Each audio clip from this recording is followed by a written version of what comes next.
Hey everybody, this is Tim with the University of Vinyl. I'm back with a new video today.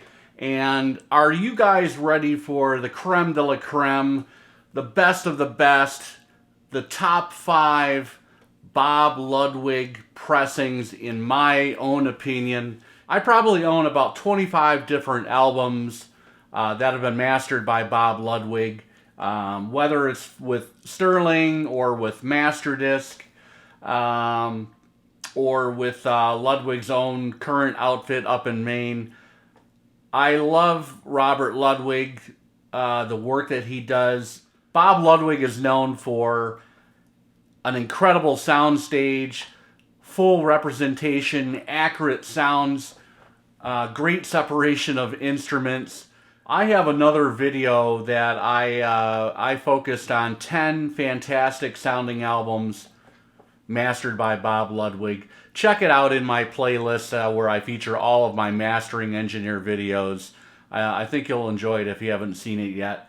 But what I decided to do today was to take a look across the spectrum out of all of the albums that I have that were mastered by Bob Ludwig.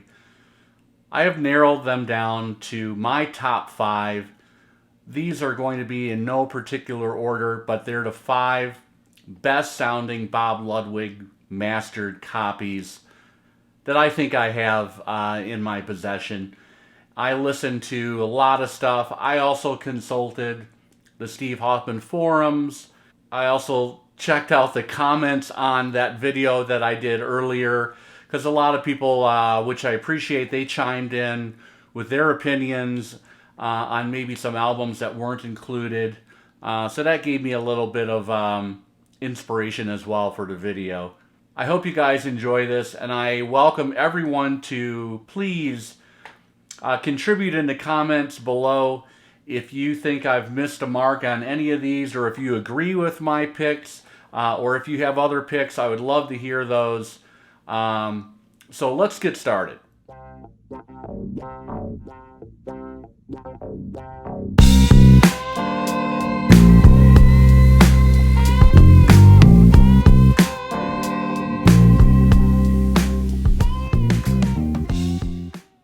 In November of 1984, Mark Knopfler called up his agent and had his agent call up the other guys in Dire Straits to tell them that Knopfler had songs ready to go, and they were going to be doing some rehearsals in London before moving on to the Caribbean, to the island of Montserrat, where they would eventually record this masterpiece, Brothers in Arms. Yes, this is an original 1985 copy. It has Masterdisc and RL in the dead wax on side 1 and 2.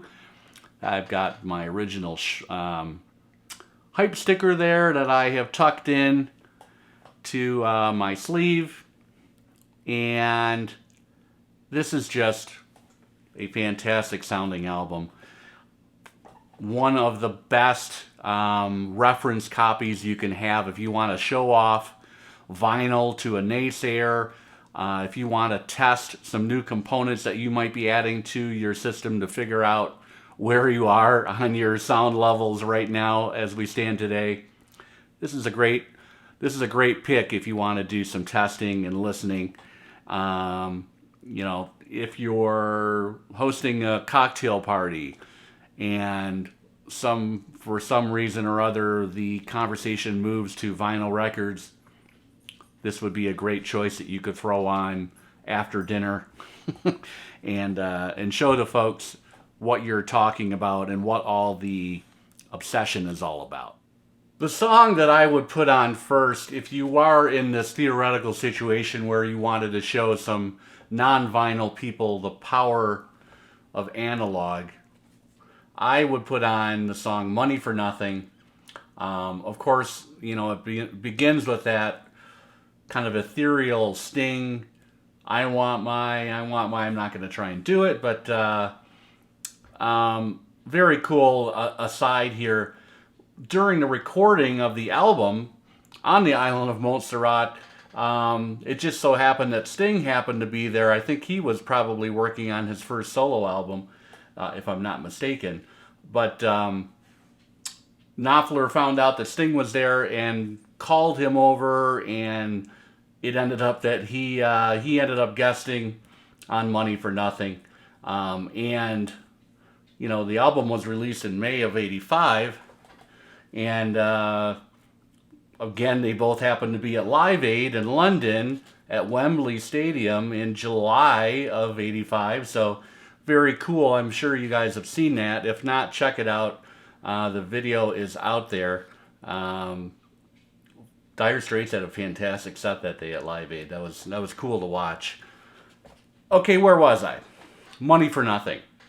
I love this song. You know, about a minute, well, not a minute, about 45 seconds to a minute in, it just locks into an outstanding groove. Knopfler is reeling off fantastic guitar licks. A very, very kind of cryptic lyric is also fantastic. And in addition to Money for Nothing, there are a few other songs that I'll just talk about briefly.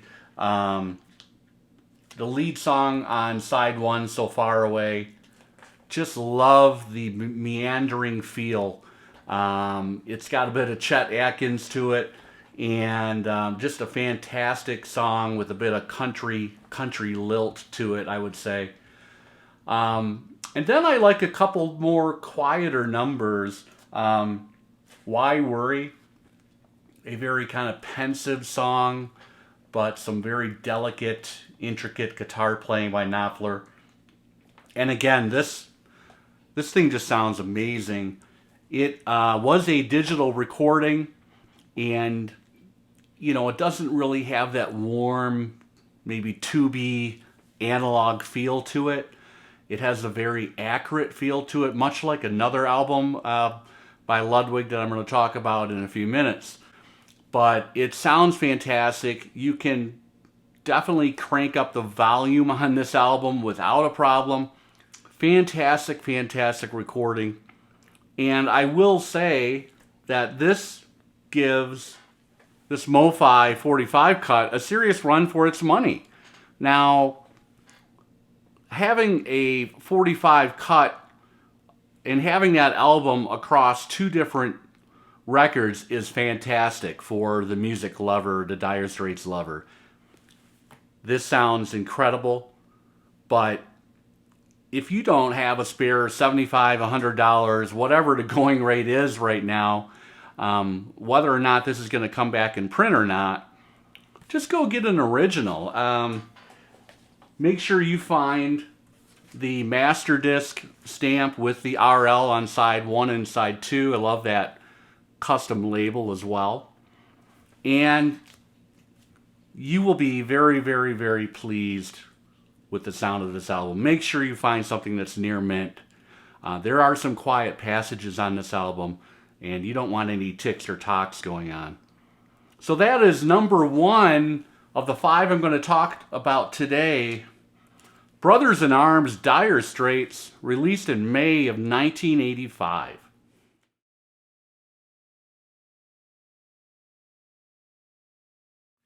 During and after the recording and the eventual release in 1980 of Gaucho, Donald Fagen basically told Walter Becker that he thought it would be best to take a break. This was an amicable kind of closure for the time being for Steely Dan. And Fagen wanted to do his own thing. He had been thinking about it for a couple years. What eventually happened is Fagen worked up a fantastic set of songs that were focused on the period between World War II and the JFK assassination. So 1946 all the way up to 1963. A time of conformity in America, a time of great promise, and also a time of kind of trepidation with the Cold War, the stuff that was going on with Russia, Bay of Pigs, all of that kind of stuff. You know, shelters being built in the backyards of suburbanites, etc. Worried about the big one coming, and I'm not talking about an earthquake. So in 1982, we got The Night Fly from Donald Fagen. There is Fagen on the cover, kind of, personifying a jazz DJ in the late 1950s or early 1960s. And believe me, Fagen was deeply inspired by the jazz greats during that time period, during his adolescence. That is a fantastic cover. I also like the back cover showing kind of suburban New Jersey where Fagen grew up. And, the story is that Fagen's parents moved to suburban New Jersey into kind of a planned community where all the homes look the same, neat, tidy streets, and Fagen would kind of escape this conformity late at night by catching, New York City DJs playing jazz late at night and kind of escaping the humdrum existence of suburban New Jersey. This is an absolute masterpiece, and it is widely regarded as one of the best sounding recordings of all time. I'm talking top 10. You go Google different people's opinions on the best sounding recordings. I'm talking about jazz, classical, rock, pop. This album shows up very, very frequently in the top 10 list. And an incredible bunch of songs Fagen worked up. It's interesting. He wouldn't put out another solo album for 11 years after the release of The Nightfly. That was Kamakiriad in 1993. Guess who the producer was on that album? Walter Becker. So at that point in time, these guys had kind of moved closer together again and were working together. Fagen actually produced 11 tracks of Whack, the Becker solo album, which is fantastic as well. But this album, New Frontier, is kind of it's an amazing song that leads off side 2. It's got a really nice locked-in groove to it as well. And Larry Carlton is playing lead guitar, very, very tasteful licks here and there, a little bit of soloing. Fagen is kind of speaking in an autobiographical tone as kind of a geeky teenager, talking up an attractive young lady who looks a little like Tuesday Weld. The opening first verse of the song is talking about a shelter that his dad has built in the backyard. We've got plenty of provisions and beer, I think is the way it goes. But this is just an incredible album. Now, the soundstage is very well balanced. There is incredible separation. This is a very accurate recording. This was an all-digital recording, one of the first ever to be recorded that way. Fagen has Gary Katz producing the album. Gary Katz, of course, longtime Steely Dan colleague who produced a lot of the Steely Dan albums. And then the lead engineer is Roger Nichols, also very well known in Steely Dan circles. So, and then also Fagen called on many of the same musicians that were on Gaucho, Asia, etc. Hugh McCracken on guitar. I already mentioned Larry Carlton as well. Michael Omartian, keyboards and electric piano. Of course, Fagen played electric piano. There were some sequenced parts and drums on the album as well. But this thing, again, it's a very accurate sounding recording. A little bit of cold there. It's not as warm as other analog taped recordings, but it sounds absolutely amazing. And if you don't have this in your collection, you need to get it. If you can't afford the one step right now that MoFi put out years ago that I think is $300, $400, $500, you can easily find one of these in mint condition for $15, $20 max. Go out and get one.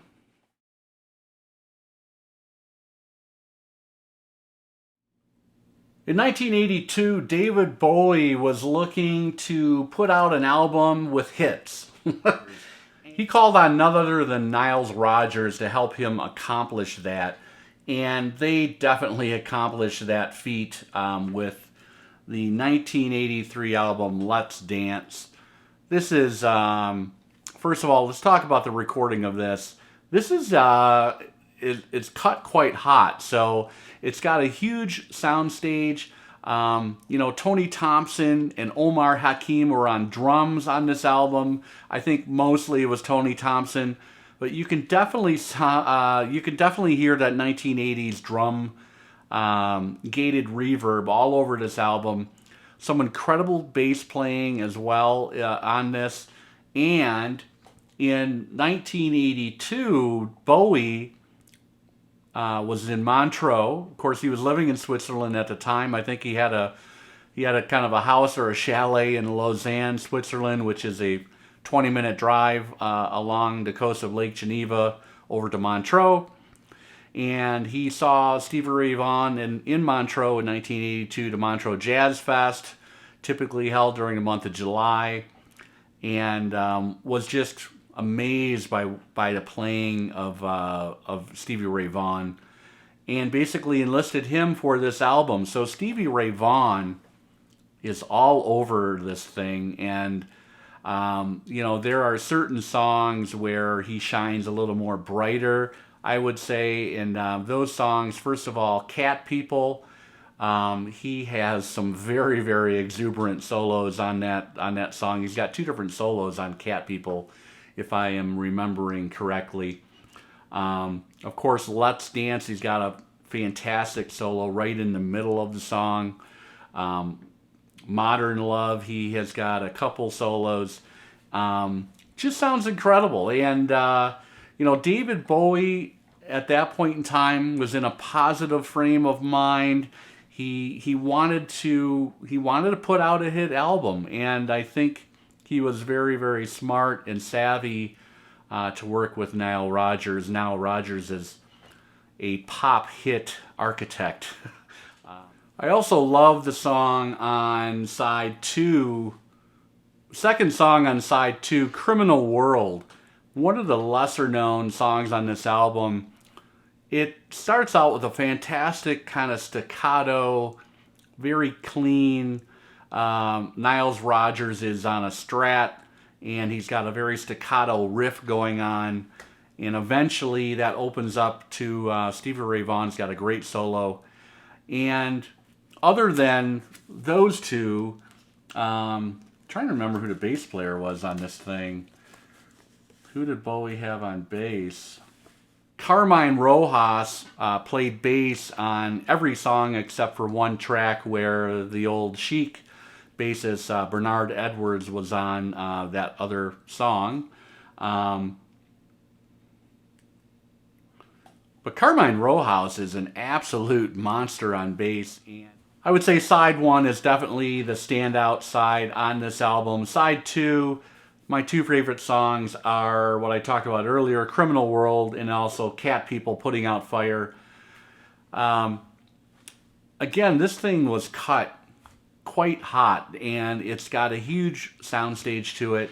Just sounds incredible. Another fantastic, in my top 5 of all the pressings that Bob Ludwig is responsible for. That is Let's Dance, David Bowie, 1983. 1983 is the year that the Police came out with Synchronicity. Again, this is a master disc Robert Ludwig pressing that I own, and it's also on, it was pressed on the Quiex audiophile virgin vinyl.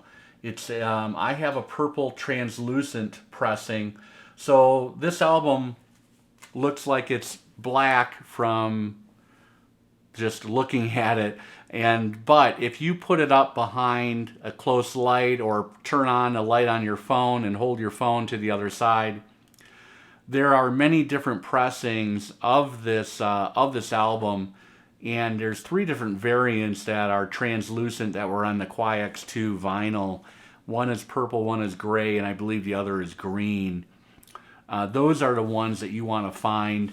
There are also a huge amount of variations on the cover, whether it was blue, red, or yellow, or an alternate mix of those colors.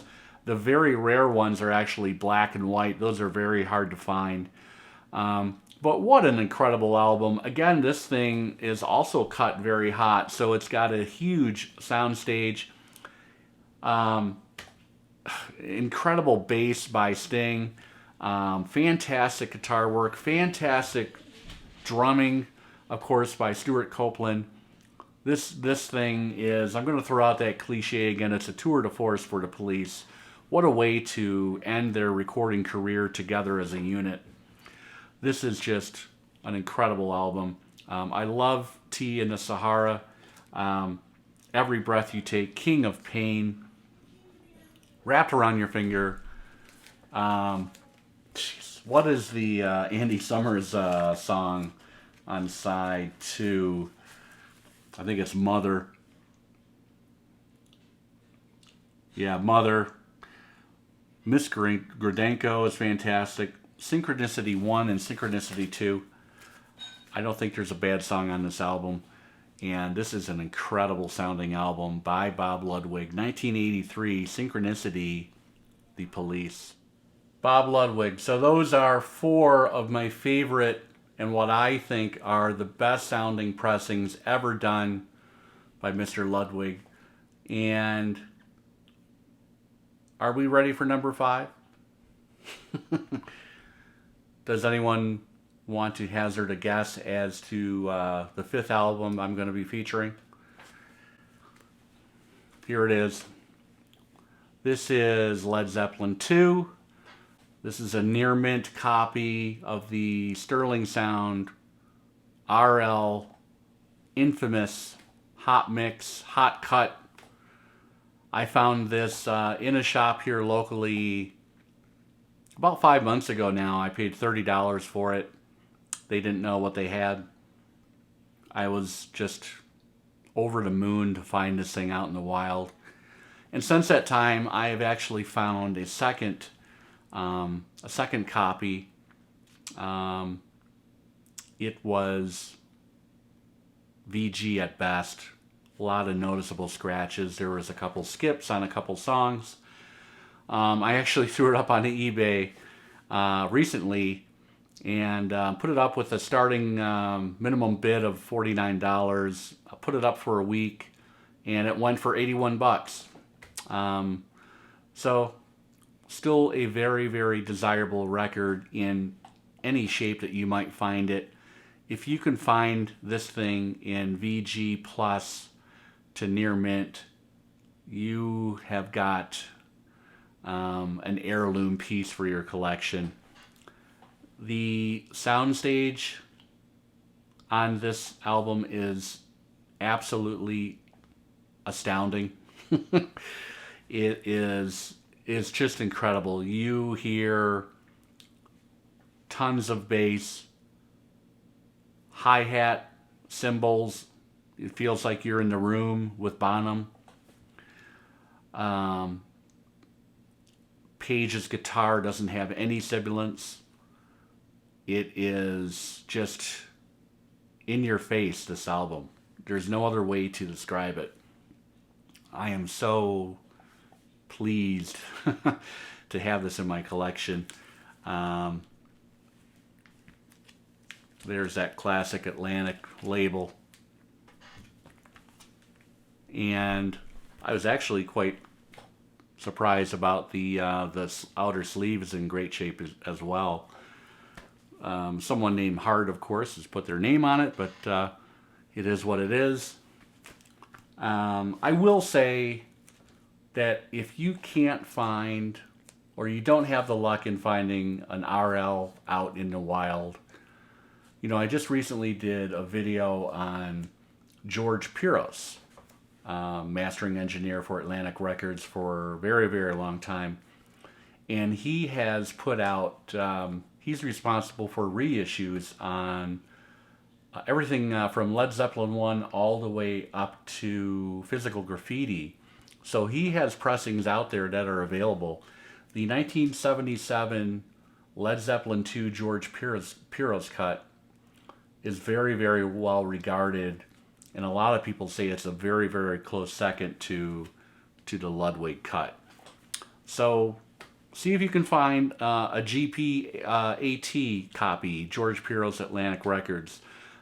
You would be pleased with that. I'm actually want to find one and include it in my collection as well.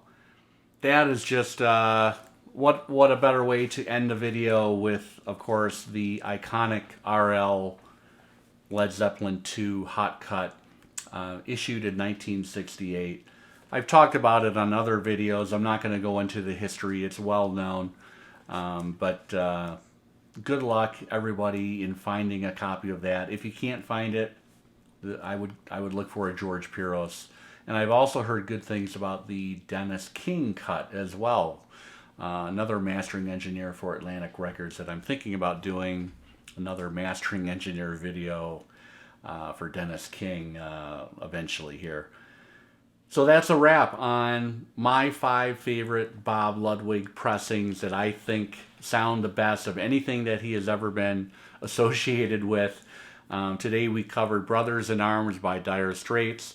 We covered Let's Dance by David Bowie, released in 1983. Synchronicity by The Police. The Nightfly by Donald Fagen, released in 1982. And finally, the 1968 initial first press that was pulled off the market of Led Zeppelin 2 by Bob Ludwig. The ultimate way to hear that album, in my opinion. Thanks everybody for watching. I hope to see everyone back on my next video, which I am planning already, and I might try and shoot that later today. Have a fantastic weekend.